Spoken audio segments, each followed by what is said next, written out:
Hello everyone. Oceanography series में अभी तक हम पैसिफिक ओशन, अटलांटिक ओशन और इंडियन ओशन के बारे में डिस्कस कर चुके हैं और आज के वीडियो में हम सारगेसो सागर के बारे में डिस्कस करेंगे। तो सबसे पहले हम ये जान लेते हैं कि इसकी लोकेशन कहाँ है, इसका एक्सटेंशन कितना है। तो नॉर्थ अटलांटिक ओशन में, यानी जो उत्तरी अटलांटिक महासागर है, और यहाँ इस मैप में आप देख भी पा रहे हैं, इसमें 20 डिग्री से लेके 40 डिग्री नॉर्थ लैटिट्यूड से लेके और 35 डिग्री से 75 डिग्री पश्चिमी देशांतरों के बीच का ये जो एरिया है, ये यहाँ पे जो ये चार धाराएं हैं, ओशनिक करंट्स जो हैं, उनके द्वारा एक ऐसा आप कह सकते हैं अंडाकार या वृत्ताकार तरह का क्षेत्र निर्मित होता है, जिसे सारगेसो नाम से जाना जाता है। और ये सारी जो करंट्स हैं, इनका आप पैटर्न इसमें देख पा रहे हैं कि ये सभी घड़ी की सुई के दिशा के अनुसार यानी क्लॉकवाइज बहती हैं। और ये जो सी है, ये जो इनके बीच का चारों जो धाराएं हैं, इनके बीच का जो ये क्षेत्र है, यहाँ पे जो ये महासागर, ये जल है, वो उसमें बहुत कम मूवमेंट होता है, उसमें बहुत कम गति होती है या नाम मात्र की ही होती है, एकदम शांत रहता है। और इस एरिया को ही सारगेसो के नाम से जाना जाता है। और अगर हम धाराओं को देखें तो सारगेसो सागर में उत्तरी अटलांटिक जो धारा है वो इसे उत्तर की ओर से, और यहाँ पे ये जो गल्फ स्ट्रीम है वो इसको पश्चिम की ओर से, और कैनेरी जो करंट है वो इसको पूर्व से, और इसके दक्षिण में जो उत्तरी भूमध्य रेखीय करंट है वो इसको घेरे हुए है। और इस तरह से ये जो चारों धाराएं हैं वो मिलके उत्तरी अटलांटिक जायर बनाती हैं। और ये जो इनके बीच का क्षेत्र है, यहाँ पे महासागरीय जो जल है वो एकदम शांत एवं स्थिर होता है।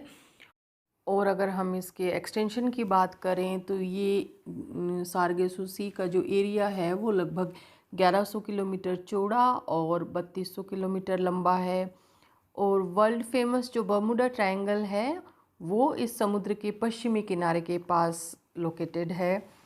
सारगेसो सी की जो सबसे बड़ी विशेषता है वो ये है कि इसका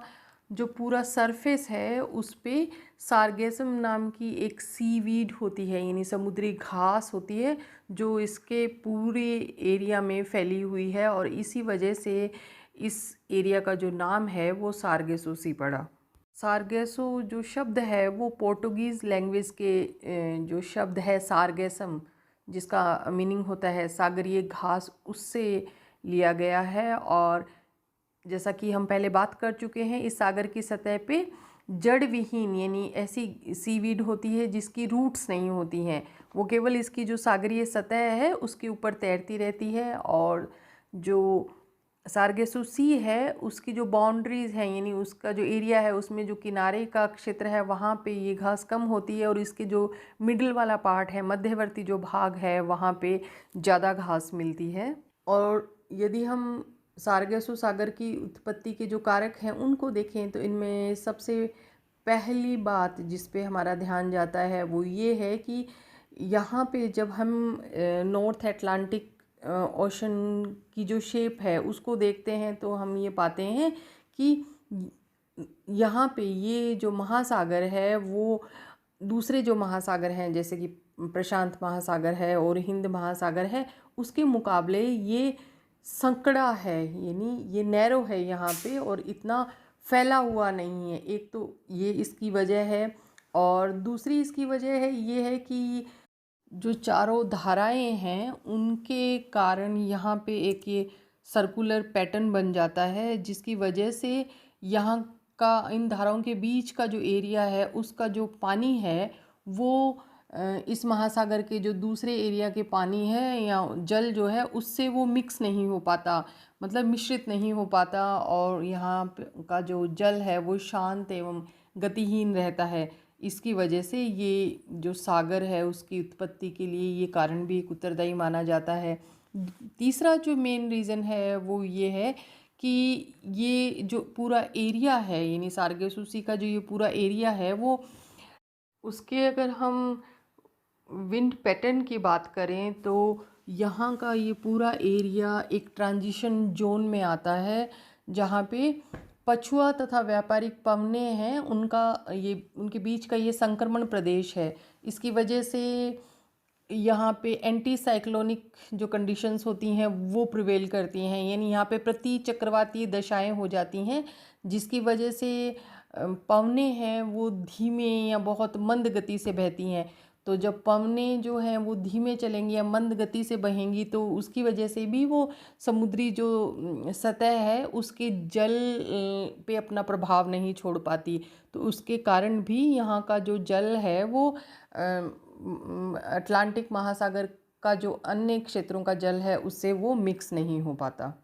सारगेसु सागर की विशेषताओं को अगर हम देखें तो पहली जो इसकी विशेषता है वो ये है कि यहाँ पे हाई सेलेनिटी मिलती है, यानी उच्च लवणता जो है वो लगभग 37% है। जबकि अगर हम पूरे अटलांटिक ओशन को देखें तो उसकी जो एवरेज सेलेनिटी है वो 35% है केवल। और इसकी जो हाई सेलेनिटी है उसका रीज़न ये है कि यहाँ पे हाई टेम्परेचर मिलता है इस एरिया में और वाष्पीकरण भी अधिक होता है। और एक अन्य जो कारण है कि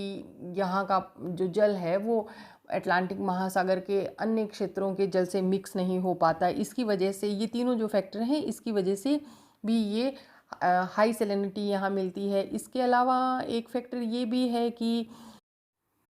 फ्रेश वाटर सप्लाई जो है, यानी बर्फ़ के पिघलने से जो जल मिलता है या वर्षा के कारण या नदियों के द्वारा जो फ्रेश वाटर लाया जाता है उसकी आपूर्ति भी यहाँ नहीं हो पाती है। इसकी वजह से भी यहाँ पे हाई सैलिनिटी मिलती है। सारगेसु सागर जो है वो अटलांटिक महासागर के अन्य हिस्सों से इस तरह से अलग है कि एक तो यहाँ पे जो सारगेसम सीवीड है ब्राउन कलर की होती है वो यहाँ मिलती है, और इस एरिया का जो जल है वो एकदम क्रिस्टल क्लियर है, बिल्कुल ब्लू कलर का यहाँ पे ये अलग से दिखाई देता है। और इसी क्रिस्टल क्लियर वाटर के कारण यहाँ पे जो विजिबिलिटी है बिलो द वाटर लेवल वो लगभग 61 मीटर है, यानी जल की सतह से 61 मीटर नीचे तक की जो चीज़ें हैं उनको आप बिल्कुल साफ देख पाते हैं। और यूरोपियन ईल नाम की जो मछलियाँ होती हैं वो माइग्रेट करके, यानी अटलांटिक महासागर के अन्य हिस्सों से माइग्रेट करके सारगेसु सागर में अंडे देने के लिए आती हैं। ये उनके ब्रीडिंग के पॉइंट ऑफ व्यू से ये बहुत ही इम्पॉर्टेंट एरिया है। और कभी कभी ये जो सारगेसम सीवीड्स हैं इनके कारण जो नेविगेशन है उसमें भी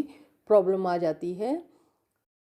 और समुद्री पक्षियों का अभाव भी एक इसकी अन्य विशेषता है, यानी दूसरे जो सागर हैं वहाँ पे एल्बेट्रोस और गल जैसे जो सी बर्ड्स होते हैं वो मिलते हैं, लेकिन यहाँ सारगेसों में ये नहीं पाए जाते।